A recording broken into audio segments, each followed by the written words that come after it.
Speed out of the Subaru Pirelli package.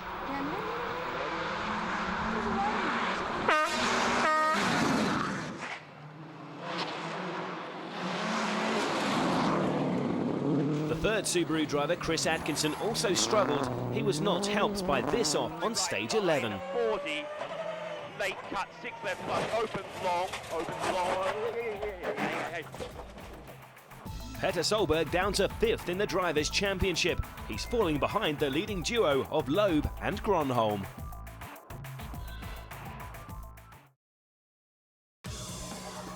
Marcus Gronholm had shown in Spain that he could match Sebastian Loeb's speed on tarmac.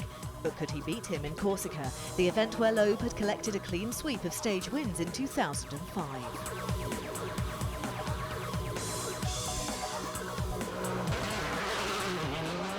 Loeb won the first stage on day one, but Gronholm was second.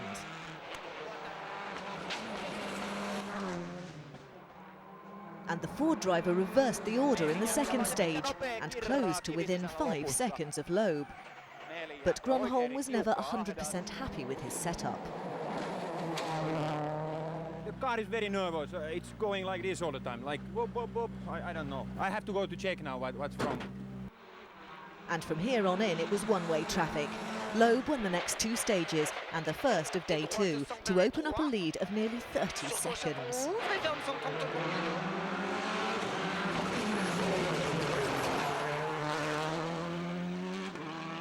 With Loeb taking command at the front, attention switched to the battle for third between Danny Sordo,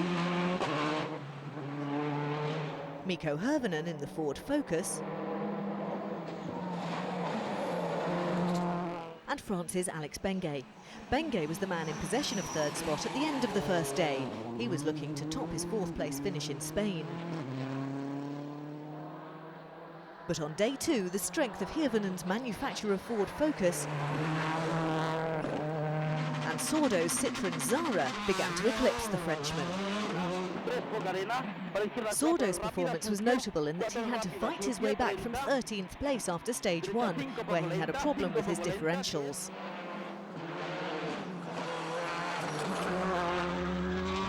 Corsica's rugged coastline and picturesque villages are the backdrop to some of the WRC's toughest tarmac stages.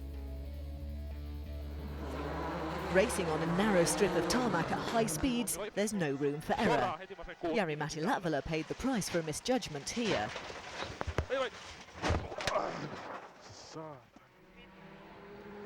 François Duval went off on this corner on day 2 and was forced to retire.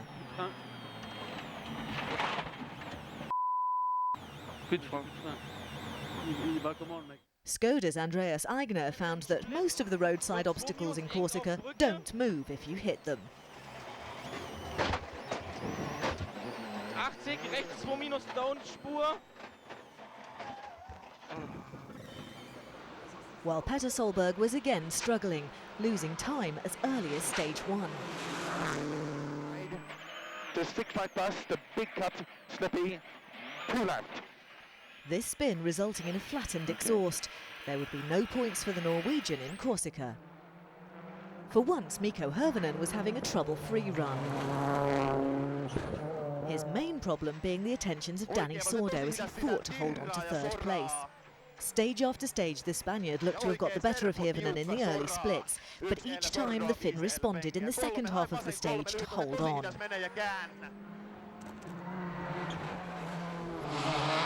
But on stage 8, the last of day 2, Sordo finally got his man and set his sights on his 2nd consecutive podium finish. On the first stage of day 3, Hirvonen demonstrated that he was going to attack, reducing the gap to just 0.4 of a second. But he couldn't match Sordo on the twistier technical stage 10, and by the time the 2 duelists reached the final stage, number 12, the gap was back up to 5.2 seconds.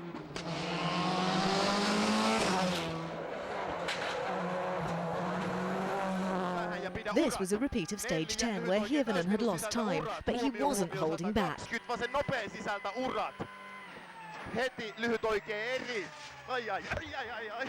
His hard work nearly all left in tatters. This replay shows he just completely understeered there.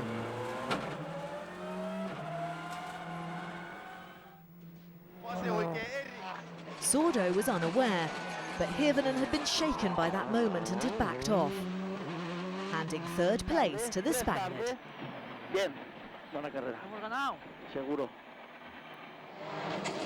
Up front, it had been another faultless drive from Loeb. This was his 23rd WRC win. He was now level with the legendary Juha Kankkunen.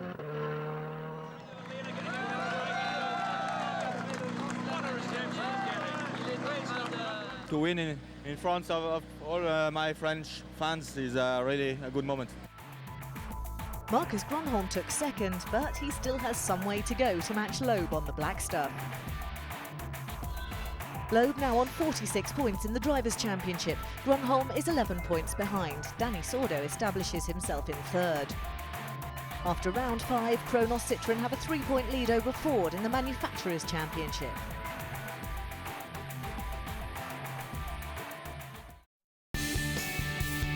Argentina is known for its varied stages and conditions, and the 2006 event had nearly all the elements.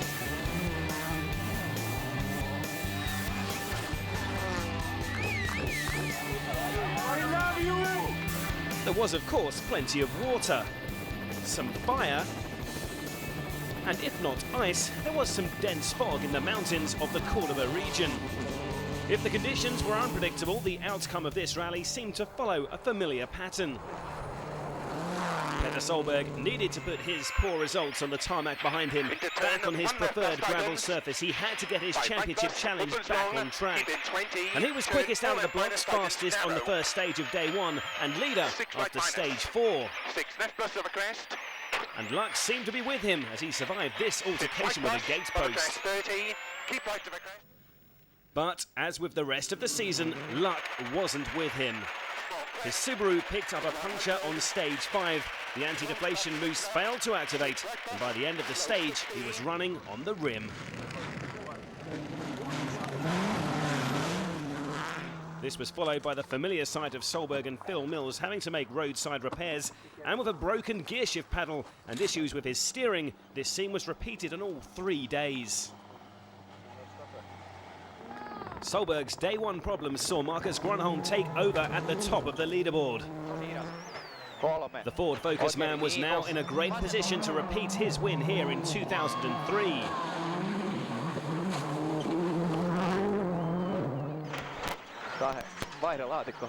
But his hopes were soon in ruins when his differential locked on stage 8. He couldn't go backwards or forwards. Retirement was the only option. And in a near-mirror image of Rally Catalunya, Grönholm was quickly followed onto the casualty list by his teammate Mikko Hirvonen. The Finn had been in third when he dropped a cylinder on stage 8. Now down to 2 cylinders, he retired on the road section that followed.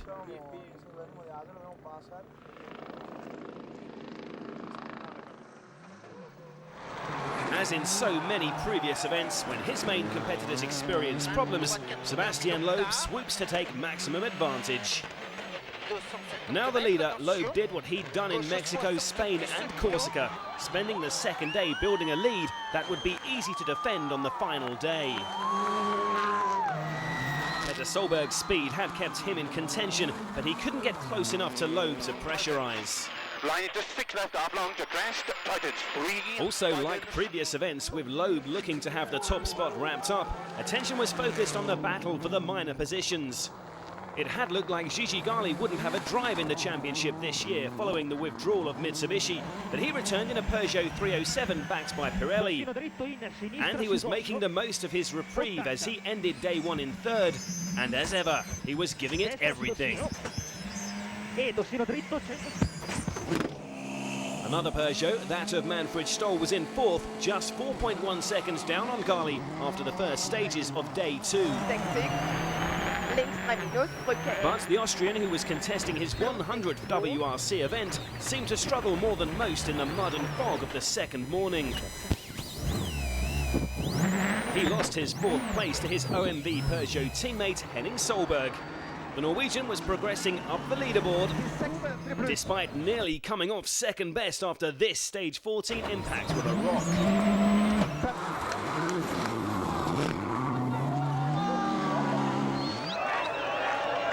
Rally Argentina is known for its huge numbers of spectators, and 2006 set new records, with the Cordoba police estimating that 1.7 million fans had made it onto the stages.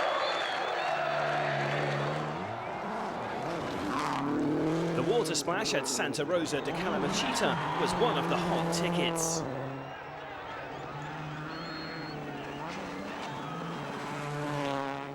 Manfred Stoll started the final day 43 seconds behind Henning Solberg, but this was Stoll's 8th start in Argentina, while Solberg was debuting here. Experience is essential to find your rhythm around the rocky landscapes of the Mina Clavero and El Condor stages, and Stoll beats Solberg by over a minute over these two stages. Henning's bad day was completed when his clutch failed at the Super Specials, which ended the rally. He dropped to 7th. The Super Special was for the first time held in the Cordoba football stadium, and after 3 days of rallying there were still issues to be decided when the crews reached the start line.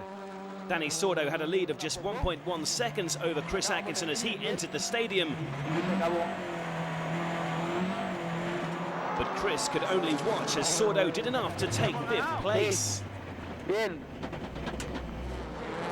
And the race for 8th between local hero Luis Perez Companc and Matthew Wilson was also decided here. 20. The Briton prevailing and claiming his first ever points in the Drivers' Championship when the Argentinian stalled at the start of his first run. No such dramas for Gigi Gali, who grabbed his first ever podium finish. The hard-fought seconds he'd won on day 2 were enough to hold off the charging Manfred Stoll. But this was little more than a lap of honour for Sebastian Loeb, who wrapped up his 24th career win. Daniel Eleanor has been at his side for all of these, which meant he drew level with Luis Moya as the most successful co-driver of all time.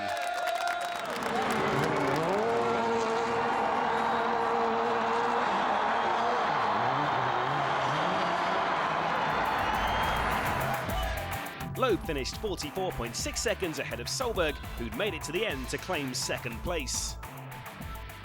That moves Solberg up to 4th in the Drivers' Championship. Loeb's lead over Gronholm now 21 points.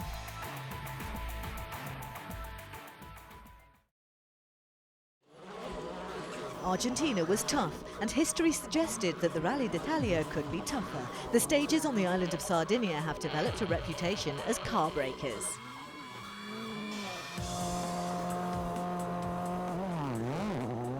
But Marcus Gronholm made light of the conditions. He won all 3 stages on the first morning to open up a lead of 40 seconds.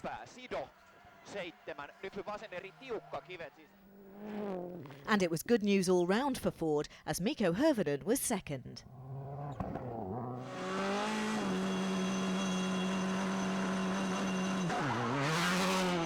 Sebastian Loeb was, for once, on the back foot.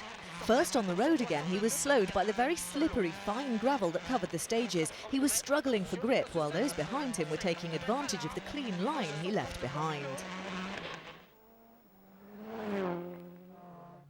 But even on the afternoon's repeated stages, Gronholm was the equal of Loeb, and by the end of the day he still had a lead of more than 35 seconds over the reigning world champion, who was now 2nd. The Big Finn was in charge and brimming with confidence.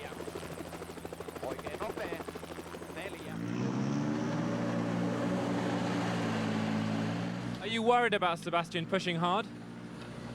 He's pushing, yes, and I try to do the same.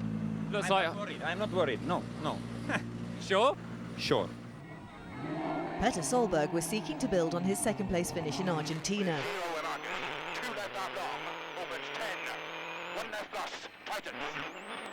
But this spin on the opening stage cost him around 20 seconds as he struggled to get the car straight again on this narrow piece of stage. And again, Solberg's Pirelli tyres were struggling on the rough gravel.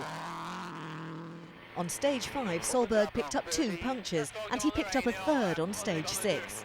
The decision was taken to retire to avoid any serious damage so he could restart the next day with a 5-minute penalty.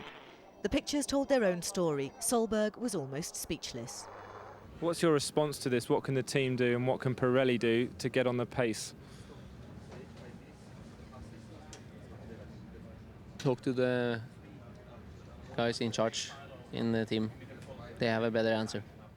Solberg aside, Sardinia had so far been fairly kind to the cars, but on day 2 it started to bare its teeth.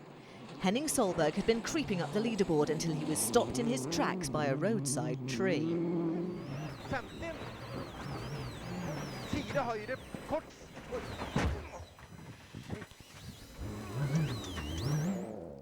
Mikko Hirvonen was lucky to hold on to 3rd position when he got out of shape on the same section of stage.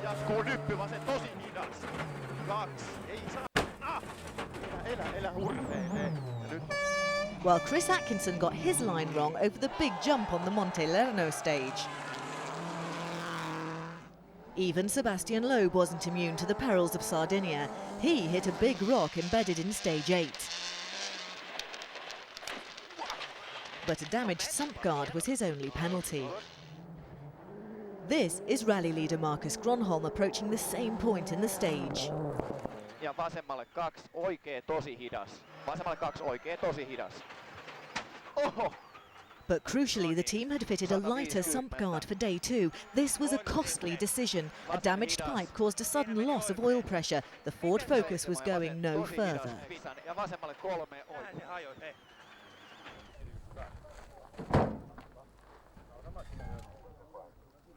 There was a stone and big bang, but I followed the other's line, but I have no luck for the moment, so it's incredible.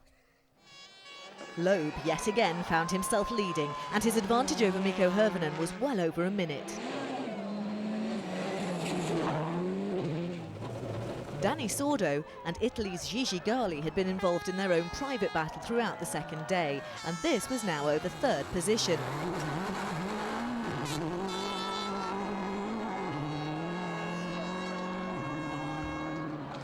They swapped position 4 times in the 6 stages, with Sordo eventually prevailing on the day's final stage.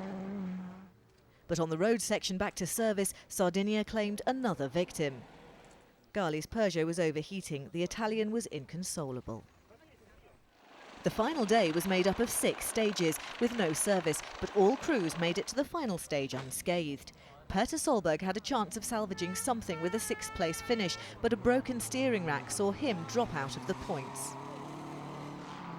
Another Subaru nightmare weekend was compounded when Chris Atkinson, who was in 5th position, went off the road.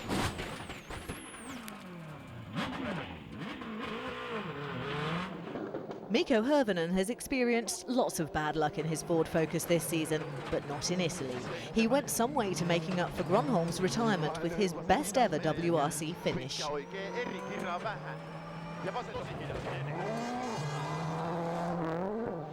But this was the 5th successive win of the season for Loeb and the 25th of his career, which meant that Daniel Elena was now the most successful co-driver of all time.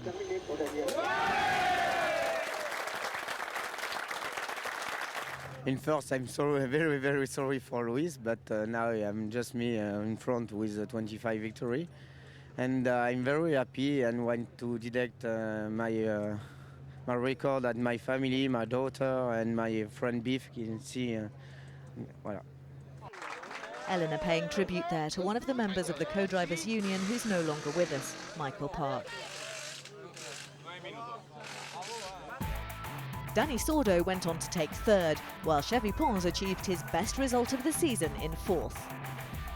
Loeb's lead over Marcus Gronholm in the Drivers' Championship now 31 points. Sordo in 3rd, closing in on the 5th. The Acropolis Rally may get its name from the monolith at the centre of ancient Greek civilization, but the 2006 event had a new and modern feel to it. The rally had moved to the Attica region around Athens with 16 new stages, and these stages were bookended with 2 super specials in Athens' state-of-the-art Olympic Stadium.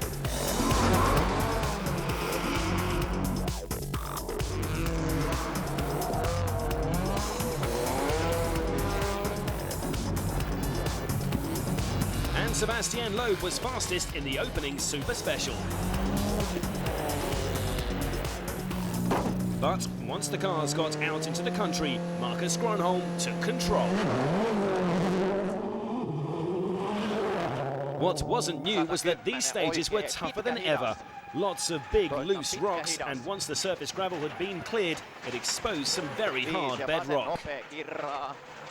But this wasn't bothering Gronholm. With a beefed-up sump guard following the incident that had ruined his chances in Sardinia, he won all 3 stages on the first morning. The rough and tough stage surfaces was of more concern for Petter Solberg.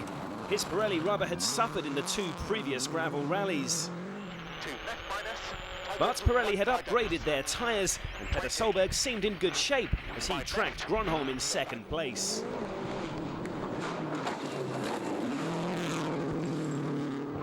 BF Goodrich had also been putting in some work. They'd arrived in Greece with a new tyre, the H2, a hard compound model designed to deal with these abrasive surfaces.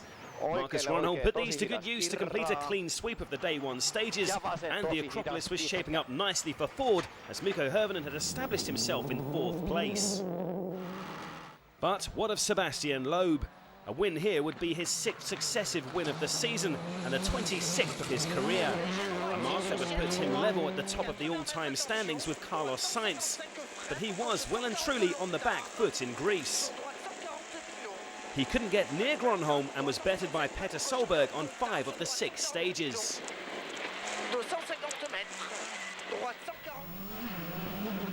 I think I never took so many risks in my life, but it's impossible. Why so many risks? Because I try extremely hard and I cannot do anything. Considering the conditions, day 1 had been kind to the cars, but on day 2 the Acropolis began to bite. Jussi Välimäki in a privately entered Mitsubishi reduced his chances of a 2nd consecutive points finish with this off on stage 8. Francois Duval was in 5th at the start of the day. He got away with this on stage 9. But 3 stages later, a damaged wheel forced him out. Kosti Katiamäki in the Stobart VK Ford managed to escape from this rocky departure from stage 10. And Petter Solberg's rally also started to unravel. He had stalled at a hairpin on stage 9 and on stage 10 lost his brakes.